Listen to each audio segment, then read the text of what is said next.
আসসালামু আলাইকুম, আশা করি সবাই ভালো আছেন। আমার চ্যানেলটা আমি দীর্ঘদিন পর থেকে আবারও চালু করছি। হয়তো চাকরির পাশাপাশি আসলে চালানো খুবই কঠিন, তারপরেও আমি চেষ্টা করি সবসময় আমার চ্যানেলটাতে সবসময় সরব থাকতে। এই আমার চ্যানেলটা সামনের দিকে নিয়ে যাওয়ার জন্য আপনাদের ভালোবাসা কিন্তু অফুরন্ত। আপনাদের ভালোবাসা ছাড়া কিন্তু আমার চ্যানেলটা সামনের দিকে নেওয়া কোনো রকমই পসিবল হবে না।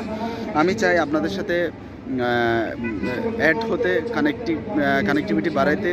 তাই আপনারা যারা আমার চ্যানেলটা দেখেন, প্লিজ প্লিজ আপনারা আমার চ্যানেলটা সাবস্ক্রাইব করে দিবেন।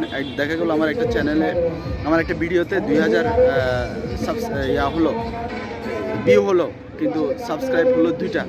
তাহলে এটা কিন্তু আপনারা একটু যদি মনোযোগ দেন, আমার চ্যানেলটা কিন্তু অনেক ভালো একটা পজিশনে যাবে। আমি চাই আপনাদের ভালোবাসা নিয়ে আমি সামনের দিকে যেতে। প্লিজ আমার চ্যানেলটা সাবস্ক্রাইব করে দিবেন। আল্লাহ।